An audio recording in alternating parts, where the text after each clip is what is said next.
para entender este tema hay que entender de que ¿cómo se llama? Esta doctrina de la Trinidad, ¿cierto? Es importante saber de que esta palabra Trinidad, ¿cómo se llama? No es una palabra que esté en las Escrituras en sí misma, ¿ya? Pero sí es un intento de explicación que se usó en el año 181, ¿cierto? Para poder explicar esta realidad bíblica de cómo era posible que existiera un Dios en tres personas sin ser tres dioses diferentes, ¿cierto? Y siendo un solo ser, pero a la vez tres personas. Entonces, por eso y por otras cosas más, ¿cierto? Esta doctrina ha sido muy atacada y cuestionada pese a que está clara en las Escrituras. Quizás, la palabra Trinidad, esa palabra, no es la más indicada, pero sí, ¿cierto? Es importante ver de que realmente existe una triunidad de Dios. Y eso es lo que vamos a estudiar ahora, ¿ya? Vamos a pasar a la parte que dice conceptos básicos antes de estudiar la triunidad de Dios. Y yo puse aquí 4, es probable que ustedes encuentren otros pastores o quien sea de que tengan más puntos, pero creo que estos son los relevantes para poder entender esta doctrina, porque por no entender estos puntos muchas veces se ha llegado a doctrinas cerradas. Primero, hay que entender de que Jesús, ¿cierto?, el Hijo de Dios, ¿cierto?, es una persona, y que esa persona, ¿cierto?, no se puede separar de su ser. El ser de Dios, su esencia, ¿cierto?, es inseparable de la persona del Hijo. Por lo tanto, hay que entender de que cuando uno habla de que Dios se encarnó o uno habla de el Señor Jesucristo hombre, no es otra persona, no es un recipiente. Es la misma persona de Dios que ha existido eternamente. Sin embargo, Él se hizo hombre. Él no entró en un hombre, Él no entró en un recipiente humano, ¿cierto? Entonces yo no puedo separar la naturaleza humana de la persona de Dios que se transformó o que se encarnó en un hombre. Y ese es un error, bastante complejo en una de las falsas doctrinas que vamos a ver acá, ¿cierto? ¿Por qué? Porque se hace una separación del Hijo de Dios como hombre de la persona de la deidad que se encarnó. Y eso es un error doctrinal y un error bíblico, porque la Biblia nos muestra de que Jesús, ¿cierto?, es el mismo ayer, hoy y por los siglos. Y una de las cualidades, uno de los atributos de Dios es que es inmutable, que no cambia.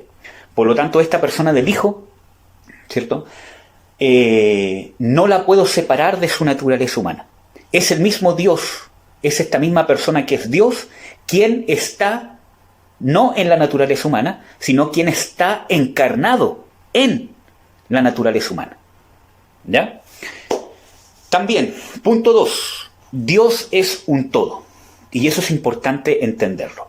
Si hay una descripción de un ser que tenga 99,9% de deidad, entre comillas digo esto, entre comillas solamente, si existiera algún ser que tiene 99,9% de la deidad y falta un 0,1%, simplemente no es Dios, porque Dios es un todo. O es Dios o no es Dios. Entonces, desde ese punto de vista, todas las menciones que ustedes encuentren en las Escrituras, donde hay un atributo divino hacia una persona que está describiendo las Escrituras, aunque no mencione todos los atributos divinos, ¿cierto?, ya del solo hecho de darle un atributo divino, esa persona que está describiendo las Escrituras es Dios, porque no puede existir, ¿cierto?, un Dios dividido, un Dios en parte, un Dios que tiene un 30% de Dios. Es un todo.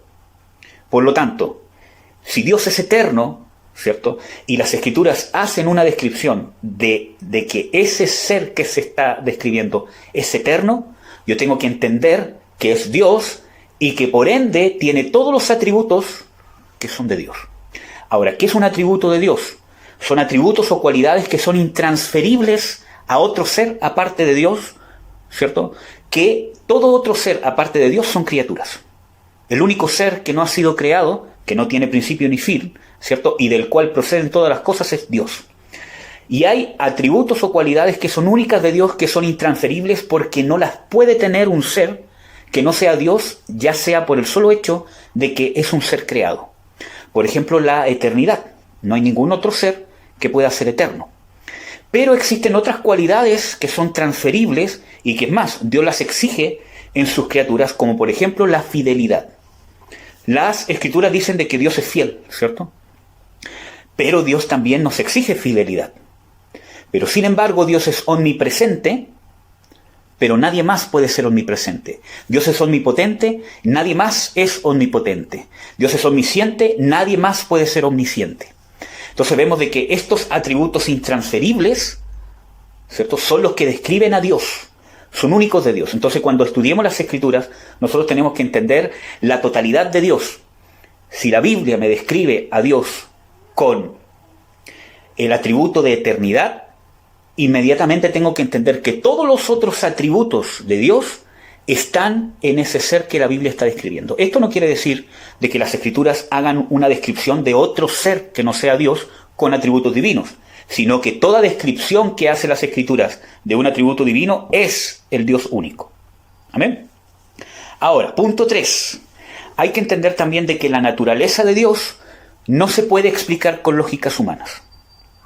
Y esto es sumamente importante porque muchas veces se intenta explicar la naturaleza del Dios Trino con lógicas humanas y no se puede.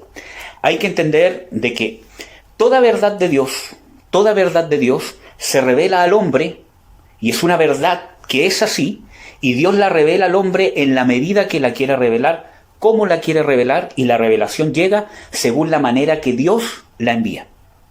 Entonces no es la lógica del hombre la que entiende las verdades de Dios, sino es Dios quien revela sus verdades para que el hombre las entienda según la lógica que Dios establece en su revelación. Y eso es sumamente importante, ¿por qué? ¿Cierto? Porque Dios está encima de toda ley, de toda limitación, de toda lógica. Por lo tanto, no podemos explicar su naturaleza desde una lógica creacional, sino que su naturaleza solamente se puede explicar desde una lógica superior, que es una lógica eternal. Por eso que cuesta entender tanto, ¿cierto?, la naturaleza de un Dios trino. ¿Cómo puede ser un Dios en tres personas? ¿Cómo puede ser un ser en tres personas? ¿Son tres dioses? No, no son tres dioses. ¿Es uno solo? No, no es uno solo, son tres. Bueno, ¿es un ser con tres cabezas? No, no es un ser con tres cabezas. Entonces, un error doctrinal es comparar, ¿cierto?, la naturaleza de Dios con elementos de la creación de Dios. No lo podemos, porque cualquier unidad, cualquier tipo de unidad que encontremos en cualquier criatura de Dios, ya sea humana, ya sea ángeles, cualquier tipo de unidad que encontremos, carece de la unidad de la triunidad de Dios, porque para que estén unidos como la triunidad de Dios está unida, necesitan ser Dios.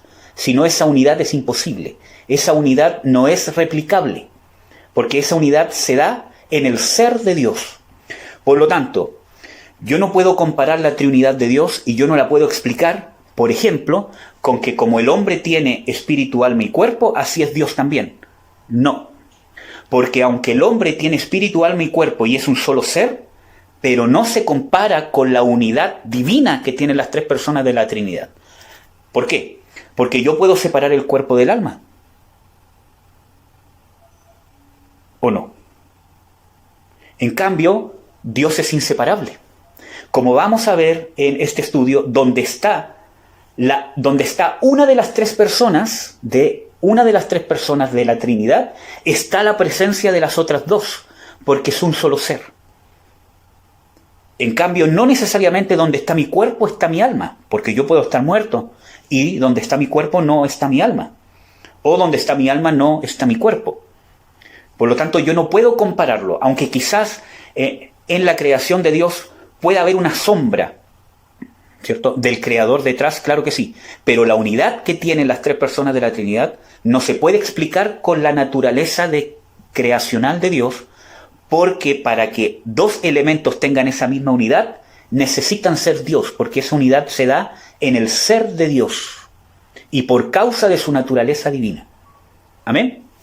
Tampoco lo puedo comparar ni con el agua, ni con la luz en un prisma, ni con el fuego, ni con el huevo, ni con absolutamente nada que tenga que ver con la creación de Dios, porque está a un nivel sumamente o eternamente inferior. Amén. Porque si no vamos a cometer errores. Y cuarto punto que puse aquí, ¿cierto? Que las verdades de Dios, hermanos, se aceptan. Toda verdad, toda revelación de Dios se debe aceptar por fe. Y un ejemplo de esto que yo siempre doy es, por ejemplo, el ejemplo que nos encontramos en Juan 14, del 7 al 11, donde Jesús declara: yo soy el camino, la verdad y la vida. El que me conoce, o si me conocierais, a mi Padre conoceríais, y desde ahora la habéis visto. Y salta uno, ¿cierto? Y dice: Señor, muéstranos al Padre y nos basta. Y él dice: tanto tiempo que estoy con vosotros, Felipe, y no me habéis conocido. El que me ha visto a mí ha visto al Padre. ¿Cómo dices tú, muéstranos al Padre? Entonces, Jesús, siendo el maestro de maestros, siendo el Hijo de Dios encarnado, pudiendo él explicarlo por su experiencia personal. O sea, ¿quién mejor que explicar cómo es posible de que el Padre y el Hijo sean uno que el mismo Hijo, ¿cierto? Pero no hizo ninguna explicación con lógica humana. Dijo: creedme, que yo soy en el Padre y el Padre en mí. Entonces, ¿Jesús qué hizo? Reveló la verdad como es y exigió fe para poder entenderla. Y es más, y no fue una fe que está basada ciegamente, sino que también está basada en las pruebas que Dios da, irrefutables de esa revelación, porque dice: si no me creéis a mí, creedme por las mismas obras. Entonces Dios, cuando da una revelación de la verdad, necesitamos fe para entenderla como Él la está revelando. No adaptar nuestra lógica, ¿cierto?, a la revelación, sino que la revelación provoque en mí el entendimiento que debo tener por medio de la fe, y Dios respalda su revelación con las pruebas de que es verdad. Y esas son pruebas prácticas, como por ejemplo cómo probó el Padre de que Jesús era su Hijo, de que era el Dios encarnado, de que era el Mesías prometido, ¿cierto?, haciendo las obras del Padre. Y Jesús lo dice más de una vez: si no me crees a mí, créeme por las obras. Entonces, esos 4 puntos son importantes, ¿cierto?, porque cuando no se han entendido estos puntos, se han caído en los extremos o los errores doctrinales que vamos a analizar ahora. Yo puse este tema que dice derribando argumentos, justamente porque hace unas semanas creo que Dios fue claro y dijo: Eduardo, tienes que incluir esto en el estudio. ¿Por qué? Porque está muy infiltrado el tema de la unicidad de Dios, justamente porque no se entienden estos temas, ¿cierto? Hay muchas herejías con respecto a la naturaleza de Dios, pero quizás una de las más potentes que le ha hecho más daño a la Iglesia es la llamada doctrina de la unicidad de Dios. ¿Qué es esto? Es una doctrina que establece de que Dios es solamente una persona, que no son 3 personas, sino que es la persona de Jesucristo.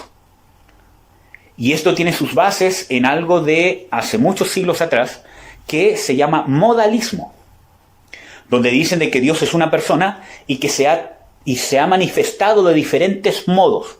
Que Jesús, ¿cierto?, primero se manifestó como Jehová el Padre, después se manifestó como el Hijo, hombre, y ahora se manifiesta como el Espíritu Santo, pero es la misma persona, ¿ya? Y para esto también para poder explicar esto, se han caído en errores doctrinales peores todavía, como decir de que el Espíritu Santo es solamente un reflejo de la operación de Dios, pero que no es una persona, ¿cierto?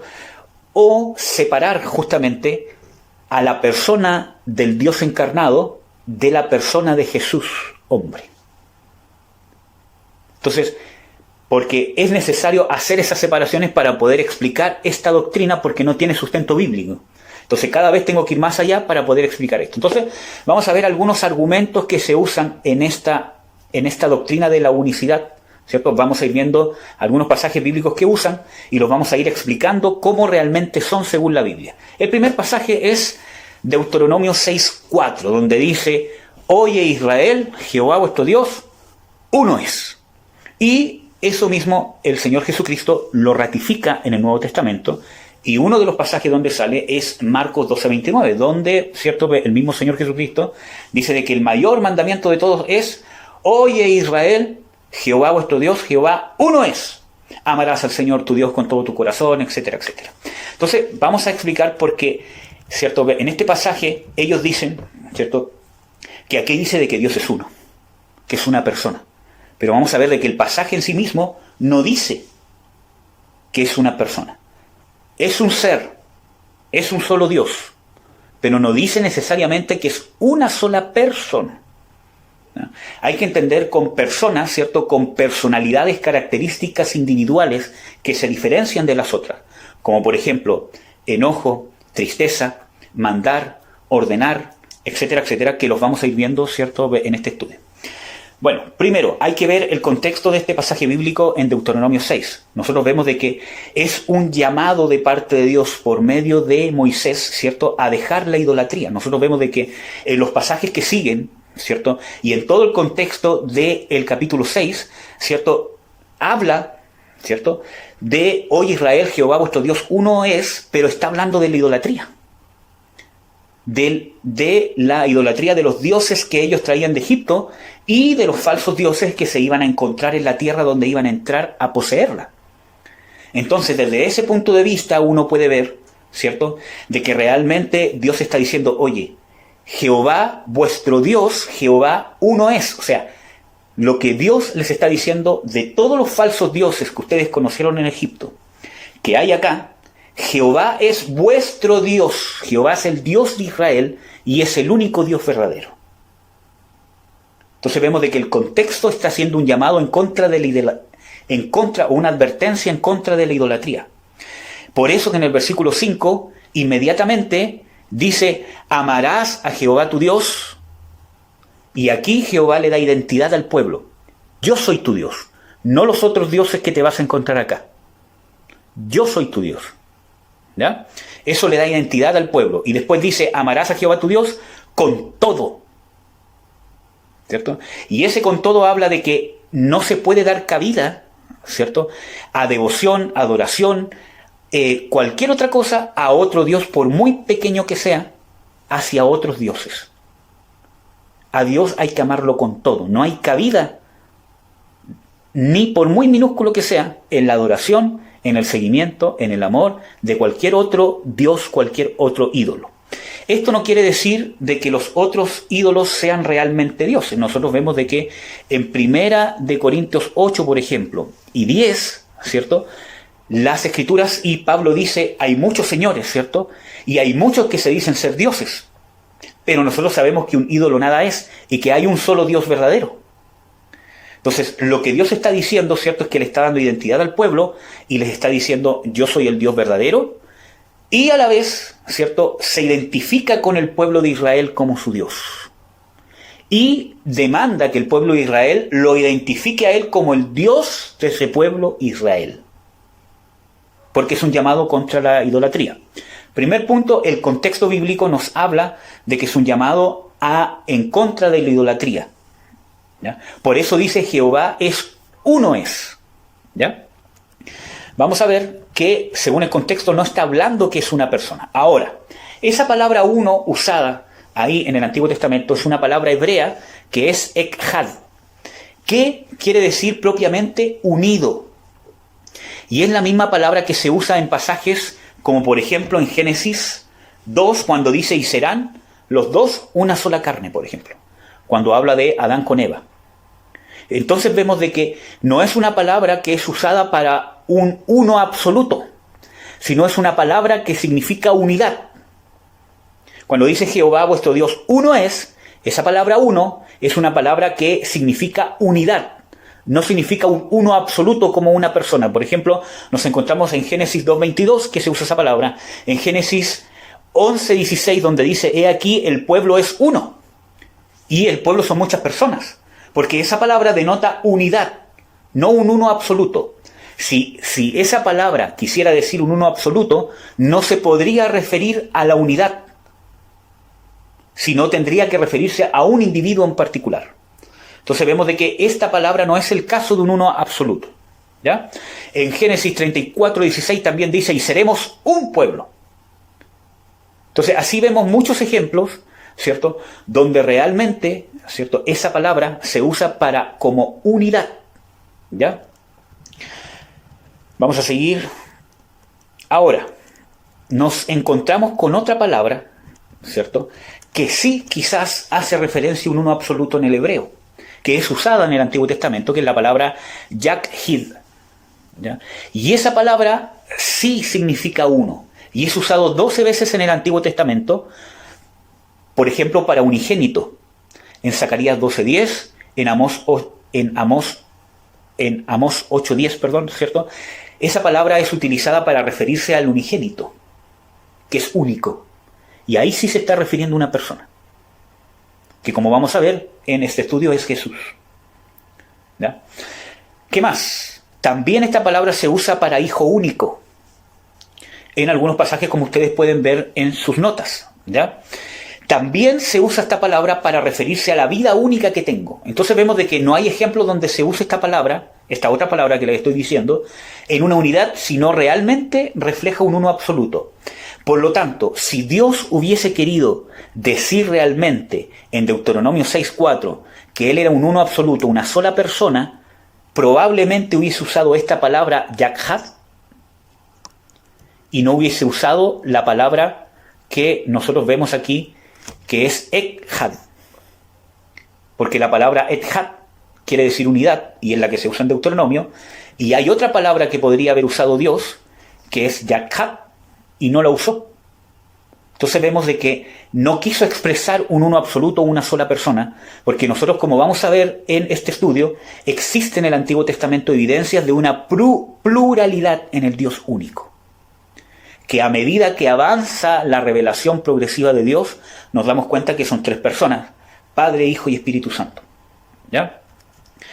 En el griego pasa algo similar cuando el Señor Jesucristo dice este mismo texto bíblico, ¿cierto?, y es traducido o es escrito en griego, ¿cierto? Él usa una palabra uno, ¿cierto?, para describir de que Dios es uno, ¿cierto?, que es Heis, que también se usa en otros pasajes que expresan una unidad. Por ejemplo, también se usa en Mateo 19:6, cuando dice de que los dos serán una sola carne. En Romanos 12:4 dice, un cuerpo, tenemos muchos miembros, siendo muchos, somos un cuerpo.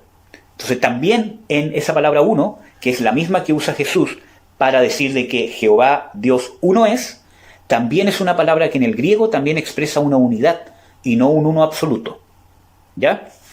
Entonces, con esto, ¿qué podemos concluir? Que según el contexto bíblico, según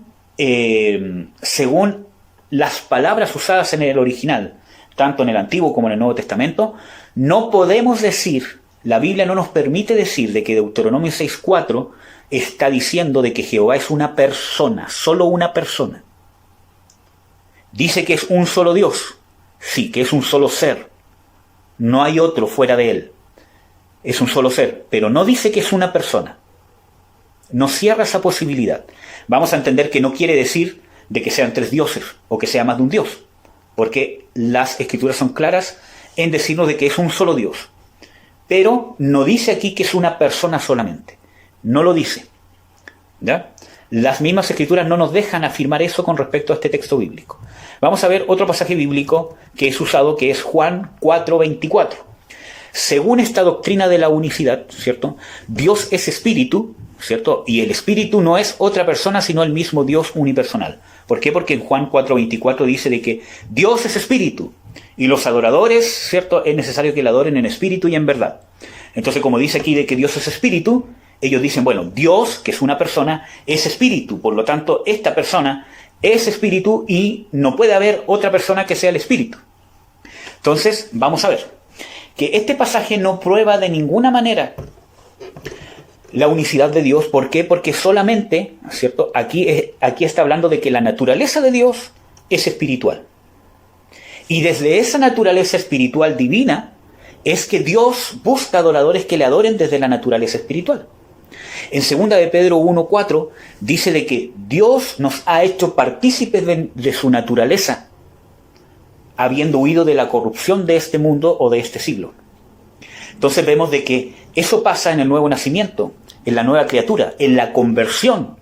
Cuando yo me convierto, Dios me comparte su naturaleza, que ya vamos a estudiar eso, ¿cierto? Yo nazco de nuevo y desde el Espíritu, que es la nueva criatura, yo tengo que adorar a Dios. Por lo tanto, el contexto de este pasaje me dice de que Dios es Espíritu. Por lo tanto, de esa naturaleza espiritual divina es la que el creyente debe adorar a Dios. Entonces, no está diciendo que Dios es una persona, solamente una persona, sino está hablando de la naturaleza espiritual de Dios. También, ¿cierto? Hay muchos pasajes que hablan del Espíritu de Dios, ¿cierto? Y que hablan de que el Espíritu de Dios, ¿cierto? Es una persona aparte. Por ejemplo, del hecho de que en las Escrituras se nombre de que es el Espíritu de Dios, o que se haga referencia al Espíritu Santo como el Espíritu de Dios, ya no se está haciendo una separación de la persona de Dios con la persona del Espíritu. Si no fuese así, todos los pasajes que dicen Espíritu de Dios dirían, ¿cierto? Por ejemplo, y Dios Espíritu, o Dios que es Espíritu, pero dicen Espíritu de Dios. Por lo tanto, ya del hecho de que las Escrituras dicen Espíritu de Dios, me hace una separación de que el Espíritu es algo aparte de Dios.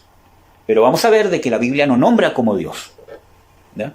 Entonces, este pasaje y el contexto bíblico no nos deja decir de que el Padre o Jesús, ¿cierto? Y el Espíritu Santo son una sola persona, que es lo que dice la, ¿cómo se llama? Unicidad, ¿cierto? Que dice que Jesús es el Espíritu Santo, que no hay tres personas, que es una sola persona. Vemos de que este pasaje no nos deja decirlo. Y aquí les puse unos, ¿cómo se llama? Ejemplos, ¿cierto? Como vamos a leer Romanos 8:9. Eso sí lo vamos a abrir.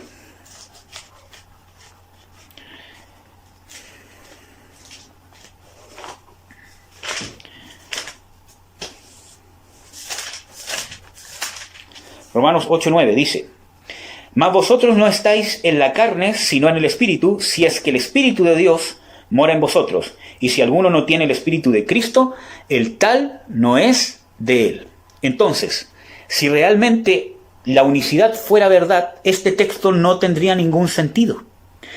Tendría que decir, y les voy a dar un ejemplo, dice: mas vosotros no estáis en la carne, sino en el Espíritu, si es que, ¿cierto?, si es que Dios mora en vosotros, y si alguno no tiene a Dios, el tal no es de él. Pero no dice eso, porque si fuese una unicidad, no podría expresarse separadamente de la persona del Espíritu de Dios y separadamente del Espíritu de Cristo, por ejemplo. Si fuese una unicidad, tendría que decir, ¿cierto?, algo que incluso hasta podría, parecer, ilógico, ¿cierto? Dice: si es que Dios mora en vosotros y si alguno no tiene a Dios, el tal no es de él. Sería una redundancia innecesaria. Por ejemplo, nos encontramos con otro pasaje que es 1 Corintios 10:11, ¿cierto?, que también lo vamos a ver. 1 Corintios 10:11, que dice: y estas cosas les acontecieron en figura y son escritas. 1 Corintios 2, me equivoqué. 2:10-11, disculpen, hermano. 1 Corintios 2:10-11, ahí está. Dice: pero Dios nos lo reveló a nosotros por el Espíritu. Aquí vemos una separación de personas. Dios revela y entrega la revelación por otra persona que es el Espíritu. Después, ¿qué dice? Porque el Espíritu todo lo escudriña, aún lo profundo de Dios. Vemos de que hay una persona aparte, que es el Espíritu, que escudriña lo de otra persona, lo profundo de otra persona, que es lo profundo de Dios. Vamos a ver el versículo 11. Porque ¿quién de los hombres sabe las cosas del hombre, sino el Espíritu del hombre que está en él? Así tampoco nadie conoció las cosas de Dios, sino el Espíritu de Dios. Si no fuesen dos personas diferentes, ¿cierto?, este texto no tendría ninguna lógica. Y si es que realmente no fuesen dos personas diferentes, el texto tendría que decir algo así. Porque Dios nos lo reveló a nosotros en sí mismo. O Dios se reveló a nosotros sí mismo. Porque Dios todo lo escudriña aún lo profundo del mismo. ¿Para qué hacer esa redundancia ilógica? Y en el versículo 11 tendría que decir, así tampoco nadie conoció las cosas de Dios, sino el mismo Dios. O sea, ¿para qué tengo que decir de que Dios conoce sus mismas cosas? Si eso es lógico. Entonces, esta explicación que está en las Escrituras va porque el Espíritu de Dios es una persona, ¿cierto? Aparte de la persona del Padre y del Hijo, y el Espíritu escudriña todas las cosas que son de Dios. Que tiene también trascendencia y tiene que ver, ¿cierto?, con también lo que dice el Señor Jesucristo, de que el Espíritu Santo no hablará de sí mismo, sino que tomará de lo mío, y os lo hará saber, y Él dice de que todo lo que el Padre tiene es mío, por eso dije que tomará de lo mío y os lo hará saber. También si existiera una unicidad, ¿cierto?, en Génesis 1:2 no diría que el Espíritu de Dios se movía sobre las aguas, sino que tendría que decir Dios se movía sobre las aguas. ¿Amén? Bueno. Aquí hay hartos pasajes, hay algunos que me voy a saltar porque creo que ya está más o menos explicado el concepto que tiene que ver, ¿cierto?, de Juan 4:24, ¿cierto?, que no puede hablar, ¿cierto?, de una unicidad. Por ejemplo, en Hechos 10:38, ¿cierto?, dice de que como Dios ungió, ¿cierto?, con Espíritu Santo a Jesús de Nazaret,